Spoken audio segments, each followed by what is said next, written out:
And ito naman guys, this is not so positive kasi ibig sabihin nito may balakid, no?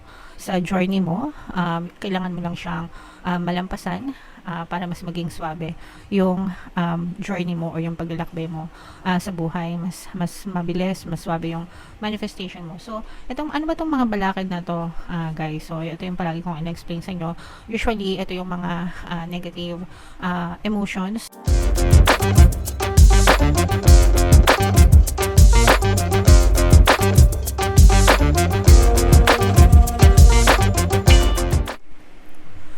Hello guys, hello Leo. Welcome back to Pinoy Pixie Tarot.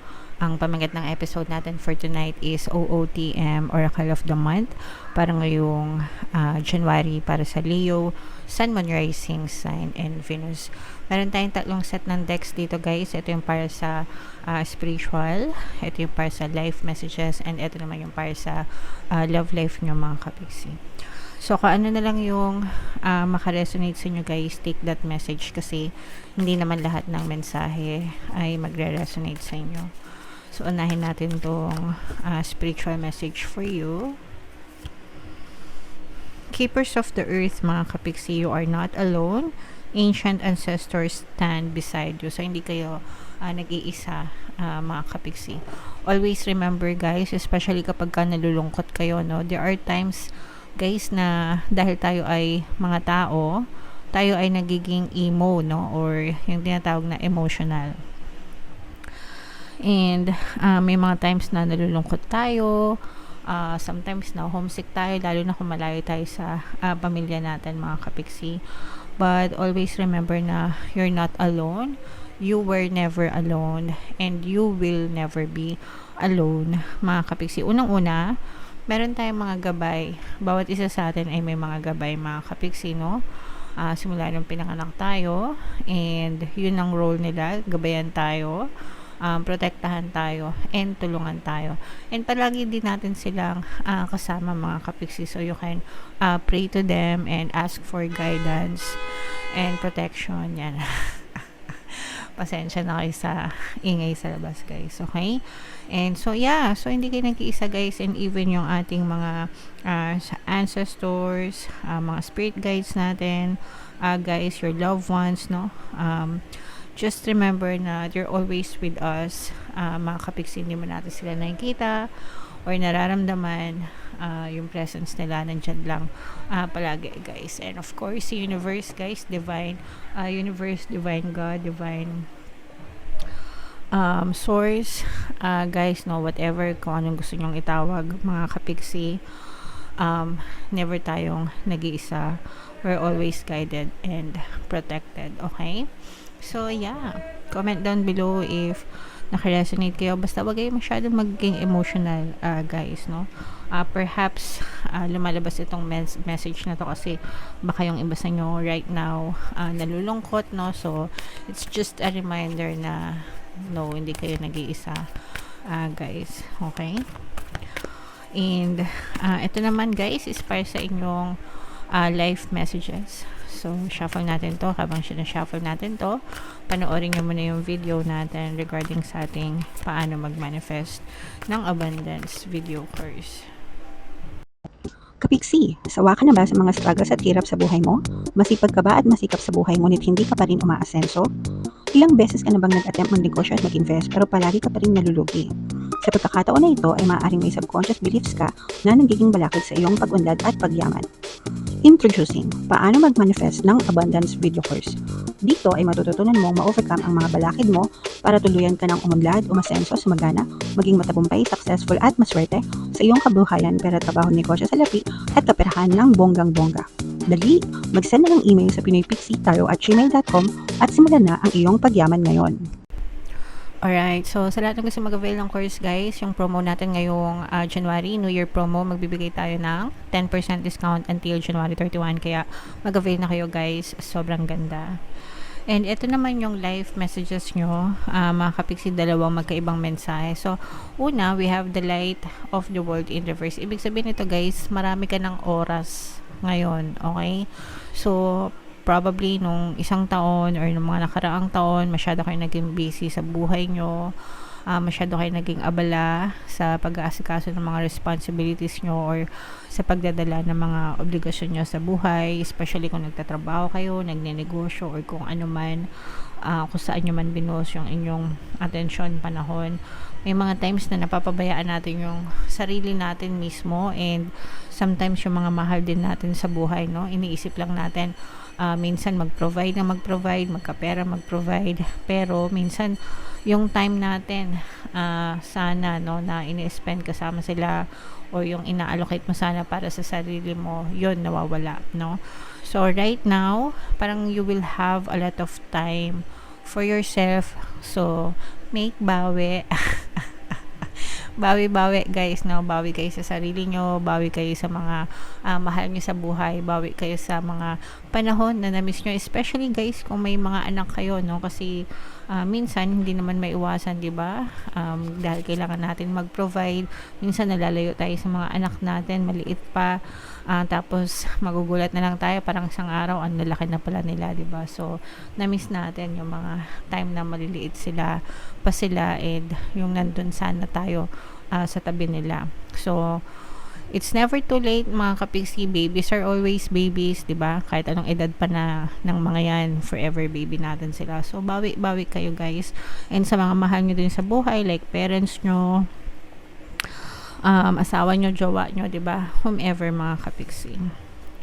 And eto naman guys, this is not so positive, kasi ibig sabihin nito may balakid, no, sa journey mo.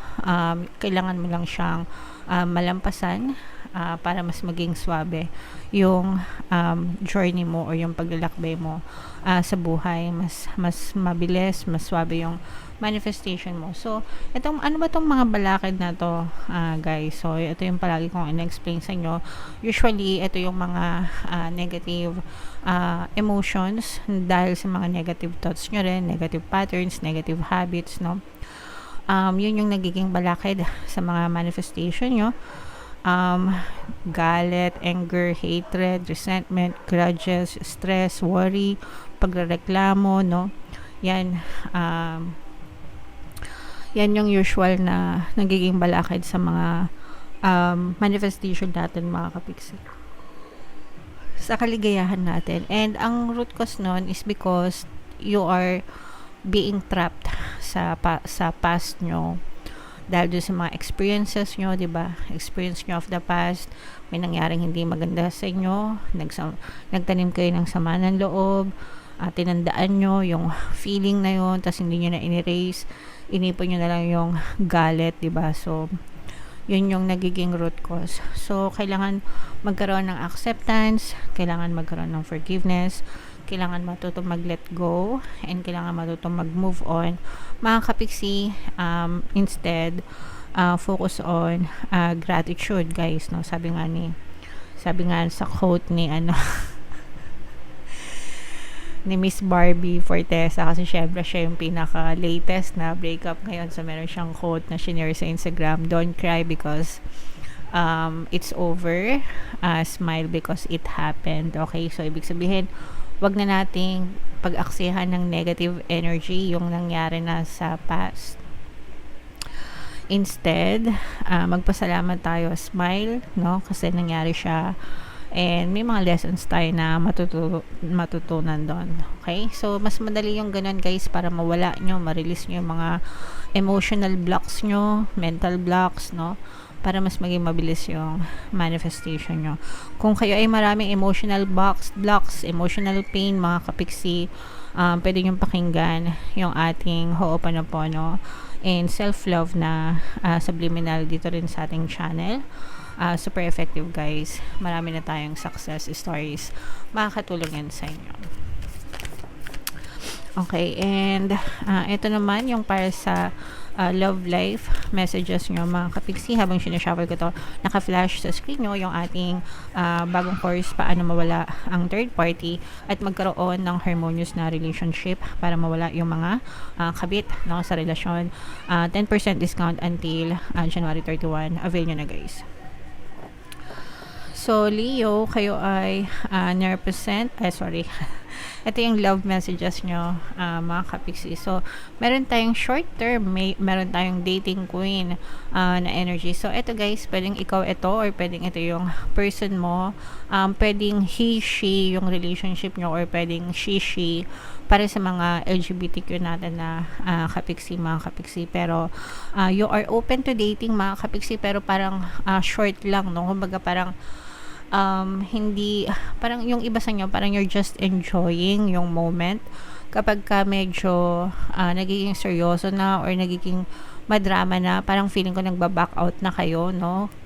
Perhaps, pwedeng nagkaroon din kayo ng mga trauma sa mga past relationships nyo wherein palagi nasasaktan, palagi naiiwan siguro. So, yung iba sa inyo parang gusto date na lang, pakilig-kilig lang. And kapag nagiging seryoso na or kapag nagiging madrama na, napuputol agad yung relationship, mga kapiksi. So syempre kanya-kanyang preference yan. There are some people who enjoy being single, no, and talagang date lang, okay na yon. And then sa iba naman talaga gusto nila seryoso, commitment. So kung ano yung prefer nyo, whichever you prefer, mga kapiksi. Pero in this case, nakikita natin na parang you're just enjoying, no? So sige lang guys, enjoy nyo lang yan, mga kapiksi, hanggang gusto nyo.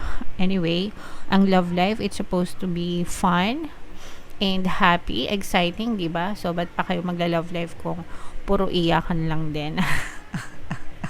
Wag ganon, diba? So yeah, comment down below, Leo, if feeling nyo nakaresonate kayo dyan, and comment down below kung saang message kayo nakaresonate guys, dito ba sa spiritual, dito ba sa life, or dito ba sa love life.